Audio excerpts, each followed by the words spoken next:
Dear students, in the last class we learned about water quality parameters, and in this class let us learn about the specifications for drinking water. Drinking water means water intended for human consumption, that is drinking and cooking purposes.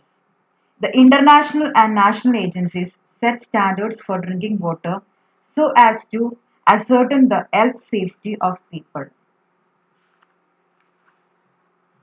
In India, the drinking water quality standards to provide safe drinking water to the people are decided by the Bureau of Indian Standards (BIS).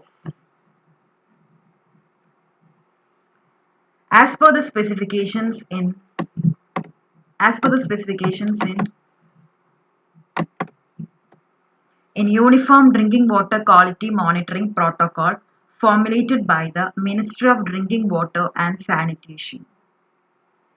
The BIS or the Bureau of Indian Standards proposes two limits for the water parameter. One is the acceptable limit or the desirable limit, and the other is a permissible limit. It is the undesirable effect outside the desirable limit.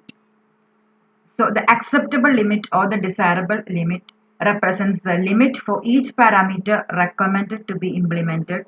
That is, any value in excess renders the water not suitable for human consumption.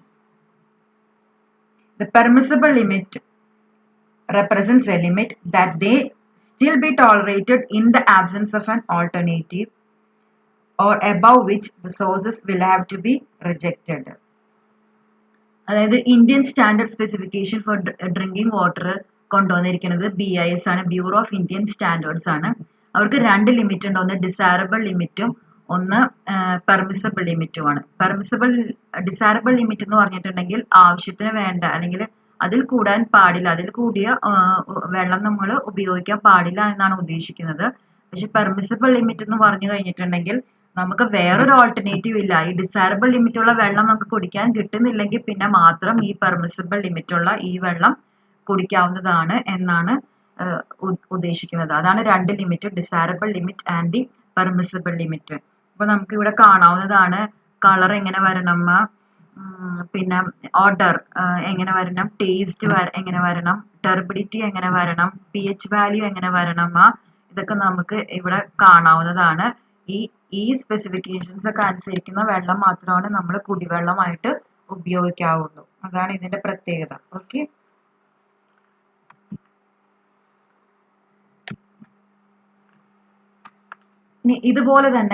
ഇതുപോലെ തന്നെ കുറെ specifications WHO അല്ലെങ്കിൽ world health ഓർഗനൈസേഷനും കുടിവെള്ളത്തെ കുറിച്ച് കൊണ്ടുവന്നിട്ടുണ്ട്. അതും നമുക്ക് നോക്കി നമ്മുടെ സ്റ്റാൻഡേർഡ് അതിൻ്റെ ഉള്ളിൽ വരുന്നുണ്ടോ, അല്ലെങ്കിൽ നമ്മുടെ ഇന്ത്യയുടെ സ്റ്റാൻഡേർഡും WHO സ്റ്റാൻഡേർഡും ഏകദേശം കമ്പയറബിൾ ആണ്. Okay, the primary purpose of the guidelines for drinking water quality of the World Health Organization was compiled in Geneva in 1993, and it was for the protection of public health. The WHO standards regarding drinking water quality bear close resemblance to the Indian standards. ഏകദേശം അടുത്തടുത്ത് വരുന്നുണ്ട് parameters ഒക്കെ. ഇത് നമുക്ക് നമ്മുടെ കുടിവെള്ളം ഈ സ്പെസിഫിക്കേഷൻസിൽ ഉള്ളതാണോന്ന് ശ്രദ്ധിക്കാവുന്നതാണ്. Okay, now let us discuss what are the methods we should adopt to control water pollution. Some of the steps that should be taken to control water pollution are, one is that sewage. Sewage should be first treated in sewage treatment plants before it is let off into the water bodies. That means the sewage first should be treated with some reagents so that the harmful products are removed, and then we have to dump it into the rivers or lakes or water bodies. Second is industrial effluents should be treated to remove pollutants. That is, treatment of industrial effluents should be made compulsory, and it should only be discharged into outer sea and not into rivers and lakes. The third one is non-biodegradable detergents should be banned. There are some group of detergents which are non-biodegradable. They persist in the atmosphere or in the soil for a long time, so it should be banned. Non-biodegradable detergents should not be used. Also, chemical fertilizers and pesticides should be minimized, and we have to use biofertilizers like rhizobium, asobacter, etc., which are microorganisms that produce nitrate and other nutrient-rich compounds. And biopesticides like tobacco, neem, and turmeric extract should be used. ബയോപെസ്റ്റിസൈഡ്സ് നിങ്ങൾ കേട്ടിട്ടുണ്ടാവും. ഈ പുകയില കഷായം, ആര്യവേപ്പിന്റെ കൂട്ട്, പിന്നെ മഞ്ഞളുടെ കൂട്ട്, ഇതൊക്കെ നമ്മൾ ചെടികൾ ഉപയോഗിക്കാറുണ്ട്. അങ്ങനത്തെ ബയോപെസ്റ്റിസൈഡ്സ് മാത്രമാണ് നമ്മൾ കീടനാശിനിയായിട്ട് ഉപയോഗിക്കാവുള്ളൂ. ഒരിക്കലും നമ്മൾ കെമിക്കൽ പെസ്റ്റിസൈഡ്സിലേക്ക് പോവരുത്. അതിന്റെ ദോഷങ്ങളൊക്കെ നമ്മൾ ഓൾറെഡി കണ്ടതാണ്. എൻഡോസൾഫാൻ മൂലം നമ്മുടെ കാസർഗോഡ് ഒക്കെ അനുഭവിക്കുന്ന ആൾക്കാരുടെ ബുദ്ധിമുട്ടുകളൊക്കെ നമ്മൾ പത്രത്തിൽ വായിച്ചറിയുന്നതാണ്. അതൊക്കെ അപ്പൊ ബാൻ ചെയ്യാനുള്ള ഒരു നടപടിയിലേക്ക് നമ്മൾ എത്തണം. Okay, next is drainage systems in cities, towns and villages should be improved, and the seeping of impure water into wells should be prevented. Okay, next is location of industrial and municipal dumps should be well planned. Okay, next one is location of drinking wells should be decided with care. അതായത് കിണർ കുഴിക്കുമ്പോൾ നമ്മൾ ശ്രദ്ധിക്കണം, അത് ഏതെങ്കിലും ഒരു മലിന സ്രോതസ്സുമായിട്ട് അതിന് എന്തെങ്കിലും ഒരു അറ്റാച്ച്മെന്റ് വരാത്ത വിധത്തിലുള്ള കിണറുകൾ മാത്രമാണ് നമ്മൾ കുഴിക്കാവുള്ളൂ. ഒരിക്കലും നമ്മൾ എന്താ പറയാ മലിനമായ സ്ഥലത്ത് ഒരു കിണർ കുഴിച്ച് ഡ്രിങ്കിങ് വാട്ടറും കൂടെയും മലിനമാവുന്ന രീതിയിലേക്ക് നമ്മൾ ഒരിക്കലും എത്തരുത്.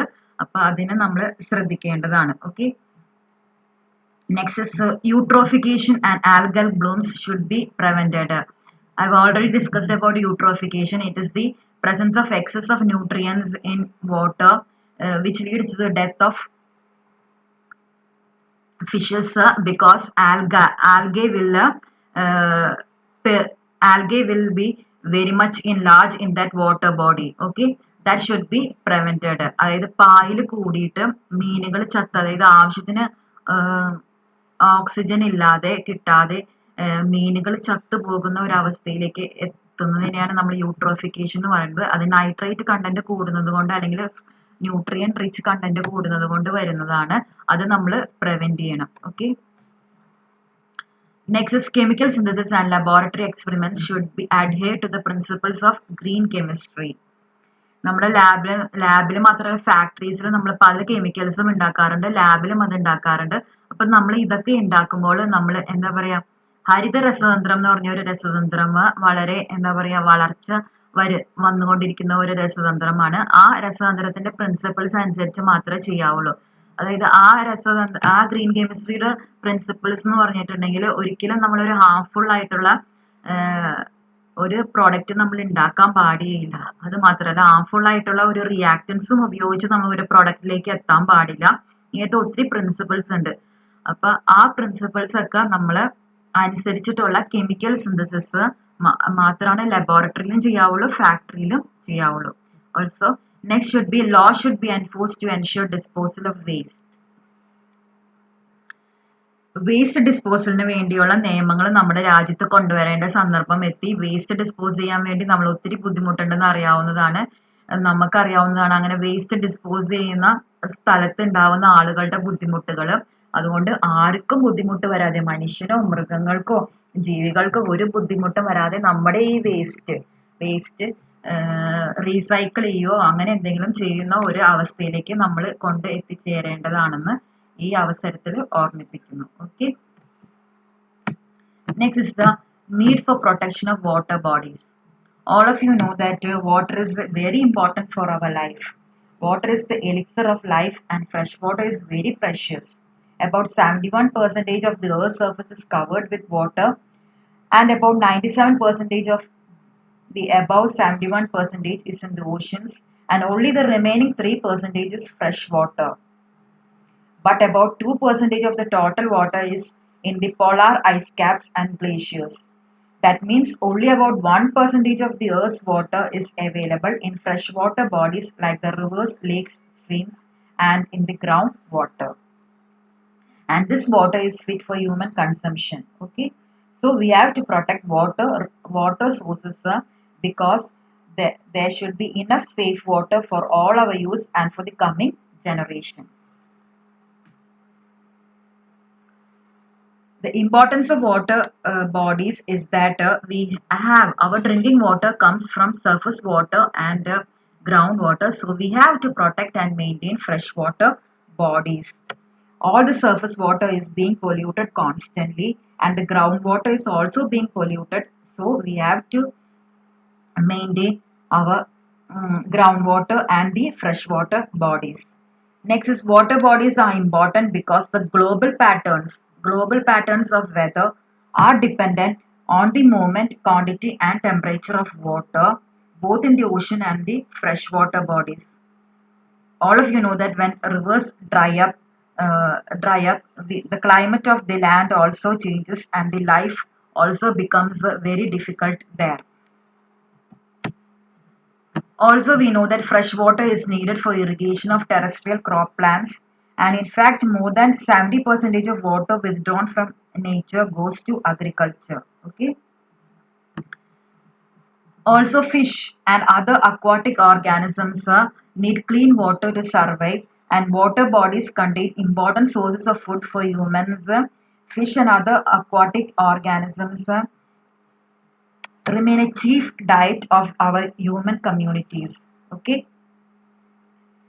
Also, have been used by humans as a means of transport and recreation. Freshwater bodies like rivers and lakes are also used for aquatic recreations like swimming, boat racing, kayaking, etc. Next the importance of water body is that moving water is an important source of energy to generate power.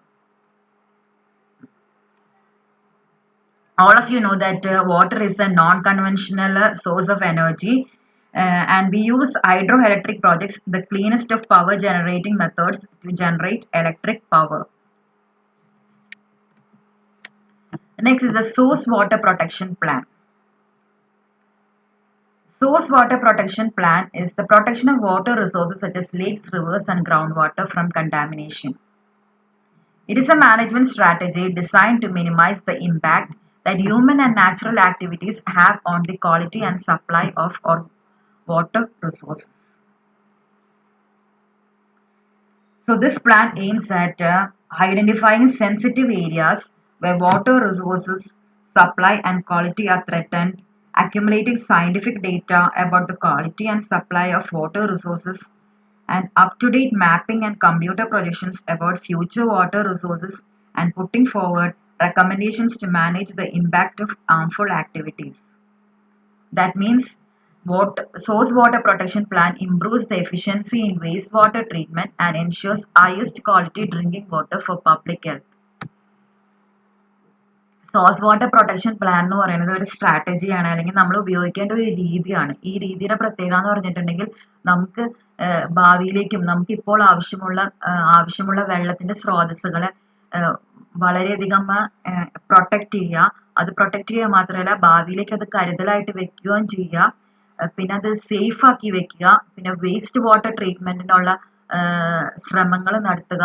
അങ്ങനെ നമുക്ക് ഏറ്റവും നല്ല ക്വാളിറ്റിയുള്ള drinking water കുടിക്കാനുള്ള ഒരു അവസരം ഉണ്ടാക്കുക. അതാണ് ഈ സ്ട്രാറ്റജി കൊണ്ട് ഉദ്ദേശിക്കുന്നത്. Okay.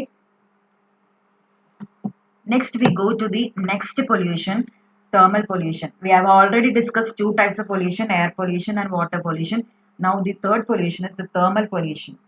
Thermal pollution refers to the undesirable effects arising due to the addition of heat to water bodies like rivers and lakes through human activities. Thermal pollution in a water body occurs through the discharge of warm water into it from an industrial source. The most significant man-made heat addition results from the condenser cooling water coming from electric power generating plants, namely thermal and nuclear power plants. നമുക്കറിയാവുന്നതാണ്, നമ്മൾ current കിട്ടാൻ വേണ്ടി നമ്മൾ ഉപയോഗിക്കുന്ന രണ്ട് power plants ആണ് ഈ thermal power പ്ലാന്റും ന്യൂക്ലിയർ പവർ പ്ലാന്റും. തെർമൽ പവർ പ്ലാന്റ് നമ്മൾ സ്റ്റീമാണ് ഉപയോഗിക്കുന്നത് കറണ്ട് ഉണ്ടാക്കാൻ വേണ്ടി. ന്യൂക്ലിയർ പവർ പ്ലാന്റ് ആണെങ്കിൽ നമ്മൾ ന്യൂക്ലിയർ എനർജിയാണ് ഉപയോഗിക്കുന്നത്. ന്യൂക്ലിയർ എനർജി ഉപയോഗിച്ച് സ്റ്റീം ഉണ്ടാക്കും. എന്നിട്ട് സ്റ്റീമാണ് നമ്മൾ എന്തിനു ഉപയോഗിക്കുന്നത്, പവർ ഉണ്ടാക്കാൻ വേണ്ടി ഉപയോഗിക്കുന്നത്. അപ്പൊ ഈ രണ്ട് സ്ഥലത്തു നിന്നാണ് മെയിൻ ആയിട്ട് തെർമൽ പൊല്യൂഷൻ വരുന്നത്. അപ്പൊ അതെങ്ങനെയാന്ന് വെച്ചിട്ടുണ്ടെങ്കിൽ നമ്മൾ ഈ രണ്ട് പ്ലാന്റിനും സ്റ്റീമാണ് ഉപയോഗിക്കുന്നതെന്ന് പറഞ്ഞു. ഈ സ്റ്റീം ഉണ്ടാക്കാൻ വേണ്ടി നമ്മൾ വെള്ളത്തിനെ ബോയിൽ ചെയ്യും. അത് ചെയ്യുന്ന ഇത് ബോയിലറിലാണ്. ഈ ബോയിലറിൽ നമ്മൾ വെള്ളം ചൂടാക്കി തിളപ്പിച്ച് അതിനെ സ്റ്റീം ആക്കും. ആ സ്റ്റീമിനെ നമ്മൾ ടർബൈൻ കറക്കാൻ വേണ്ടി ഉപയോഗിക്കും. ഇലക്ട്രിസിറ്റി ജനറേറ്റ് ചെയ്യാനുള്ള ടർബൈൻ കറക്കാൻ വേണ്ടി ഉപയോഗിക്കും. അത് കറക്കി കഴിഞ്ഞതിന് ശേഷം ആ സ്റ്റീമിനെ വീണ്ടും തണുപ്പിച്ചിട്ട് നമ്മൾ ഈ ബോയിലറിൽ വീണ്ടും അത് സ്റ്റീം ആക്കാൻ വേണ്ടി ഉപയോഗിക്കും. അതായത് നമ്മൾ ഈ ഉപയോഗിച്ച ആവിനെ തന്നെയാണ് പിന്നെയും തണുപ്പിച്ചിട്ട് വെള്ളമാക്കിയിട്ട് അതിനെ വീണ്ടും തിളപ്പിച്ച് വീണ്ടും ആവിയാക്കുന്നത്. അതായത് ഒരു റീസൈക്ലിംഗ് പ്രോസസ് ആണ്. അപ്പൊ ഈ ടർബൈൻ കറക്കുന്ന ആവി ടർബൈൻ കറക്കിയതിന് ശേഷം അതിനെ നമ്മൾ തണുപ്പിക്കാൻ വേണ്ടി നമ്മൾ കണ്ടൻസറിലൂടെ നമ്മൾ ഏതെങ്കിലും ഒരു റിവറിലെയോ ഒരു ലേക്കിലെയോ ഒരു വെള്ളമാണ് നമ്മൾ ഉപയോഗിക്കുക. അതുകൊണ്ട് തന്നെ ആ വെള്ളം വളരെ എന്താ പറയാ കൂളിങ്ങിന് വേണ്ടി ഉപയോഗിക്കുന്ന വെള്ളം ആയതുകൊണ്ട് ആ വെള്ളത്തിന്റെ താപനില വളരെയധികം കൂടിയിട്ടുണ്ടാവും. ഈ കൂളിംഗ് വേണ്ടി ഉപയോഗിക്കുമ്പോൾ അതിന്റെ ഒരു ടെമ്പറേച്ചർ ഒരു 15 ഡിഗ്രി സെന്റിഗ്രേഡ് വരെ കൂടും. എന്നിട്ട് ഈ 15 ഡിഗ്രി സെന്റിഗ്രേഡ് വരെ കൂടിയ ഈ വെള്ളമാണ് നമ്മൾ തിരിച്ചതിനെ നദിയിലേക്കോ പുഴയിലേക്കോ അല്ലെങ്കിൽ തടാകത്തിലേക്കോ വിടുന്നത്. അതുകൊണ്ട് തന്നെ പെട്ടെന്ന് ആ വെള്ളത്തിന്റെ സ്രോതസ്സിന്റെ ടെമ്പറേച്ചർ കൂടുന്നു. അവിടെയുള്ള മീനുകളും മത്സ്യങ്ങളും മറ്റ് ജന്തുജാലകങ്ങളും ചത്തു പൊങ്ങാനുള്ള സാധ്യതയുണ്ട്. ഇതിനെയാണ് നമ്മൾ തെർമൽ പൊല്യൂഷൻ എന്ന് വിളിക്കുന്നത്. ഓക്കെ, അപ്പൊ ഇത് നമുക്കൊന്ന് ഡിസ്ക്രൈബ് ചെയ്യാം. Okay, in A power plant steam is produced by heating water in a boiler fueled by coal, natural gas, fossil fuels, etc. And this steam drives the turbine that generate electricity. The spent steam is then condensed into water and returned to the boiler. The condensation is done by means of external cooling using water from a nearby water body like river or lake. And the cool water is pumped in from the water body. It is run through the condensers to remove heat from the steam and then led back to the water body. The returned cooling water is at an elevated temperature, at least 50 degrees centigrade higher than the normal temperature. This effectively means a discharge of heat into the water body, and this kind of pollution can be called as thermal pollution.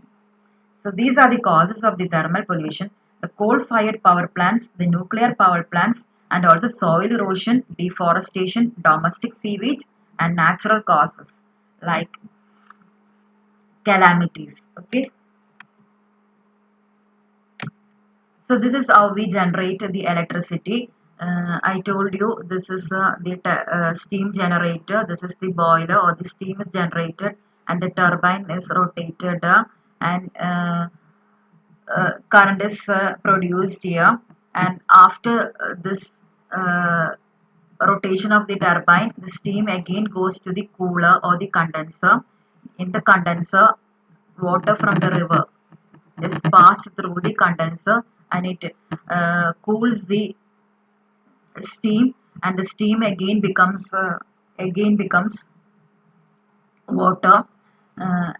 But the water in the condenser is at a high temperature now, and this water in the high temperature range is then dumped into the river or the lake. Okay, this is the outline of a power plant. Okay, now let us discuss what are the undesirable effects or the consequence of thermal pollution. Okay, the consequences. Okay, one is the survival of fish is not possible because of the high temperature of the water that is dumped into the rivers. Fish can only withstand a temperature increase of at least 2 to 3 degrees centigrade. The water discharged into the water body from power plants is generally at 15 degrees centigrade higher than the normal. Okay. Another consequence is that the higher temperature of water in a river or lake resulting from discharge of heat into it decreases solubility of oxygen in water, and it leads to a depletion of dissolved oxygen. That means the dissolved oxygen content can decrease. dissolved oxygen content in the water can decrease and it can cause the death of fish. Okay, you can see the death of fish here. Okay, another consequence is that certain other aquatic species some kind of fish do survive in warmer water and their population increase. ചില മീനുകൾക്ക് എന്താ പറയാ high temperature താങ്ങാൻ പറ്റുന്നില്ലെങ്കിലും ചില മീനുകൾ അത് താങ്ങുന്നതായിരിക്കും. അങ്ങനത്തെ മീനുകൾ മാത്രം ഈ വെള്ളത്തിന്റെ സ്രോതസ്സുകളിൽ വളരാനുള്ള ഒരു സാധ്യത വരും. ഇങ്ങനത്തെ ഒരു പൊല്യൂഷൻ കാരണം അത് വളരെയധികം ബുദ്ധിമുട്ടുള്ളതാണ്. അതായത് എല്ലാ മത്സ്യങ്ങൾക്കും ഒരേപോലെ വളരാനുള്ള ഒരു അവസ്ഥ കിട്ടാത്തത് അതും ഒരു വലിയൊരു പ്രശ്നമാണ്. അത് മാത്രമല്ല ഡിസോൾവ്ഡ് ഓക്സിജൻ കണ്ടന്റിന്റെ ലെവലും കുറയും. അതും ഒരു വലിയ പ്രശ്നമാണ്.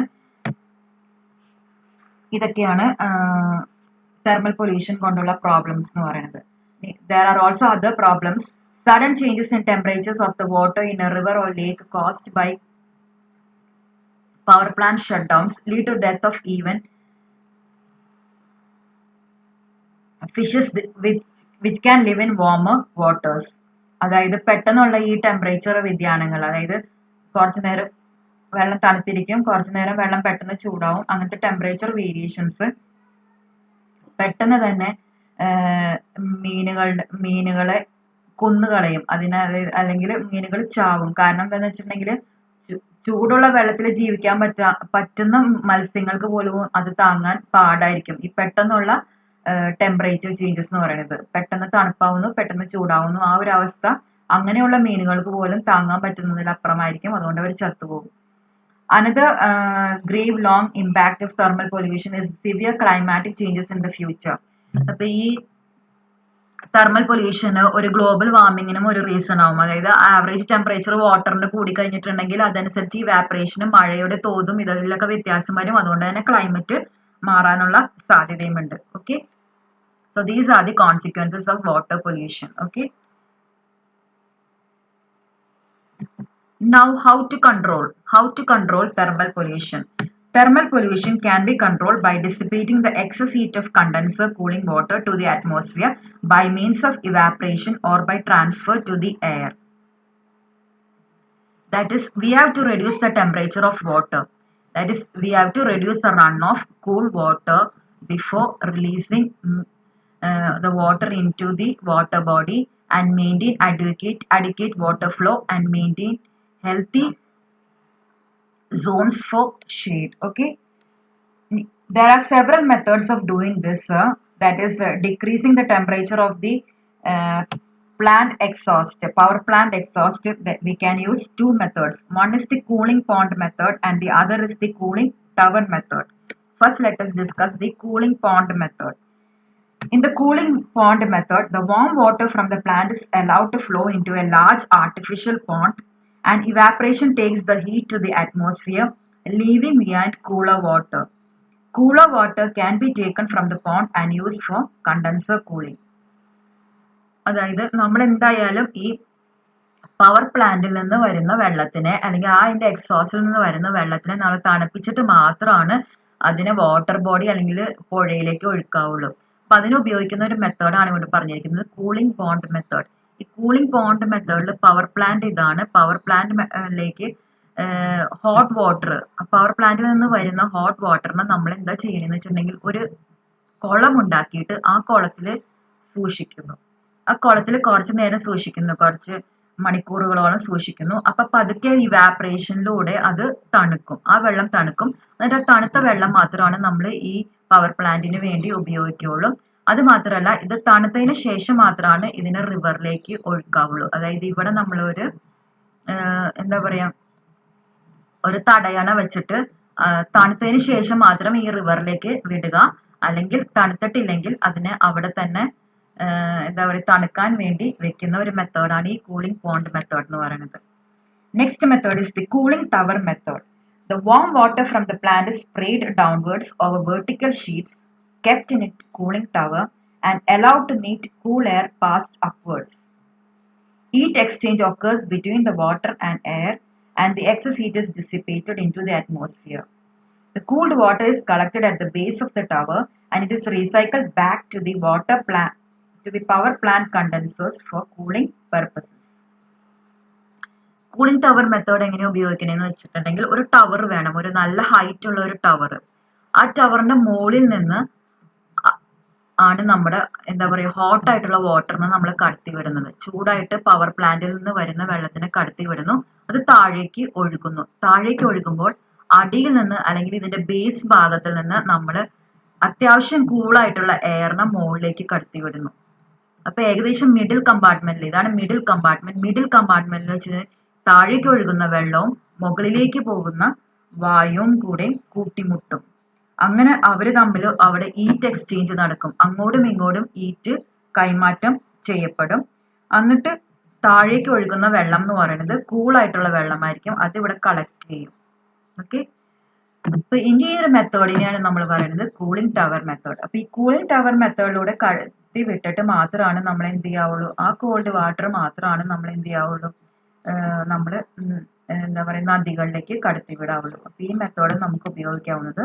So these are the methods that are used for the control of thermal pollution. Okay.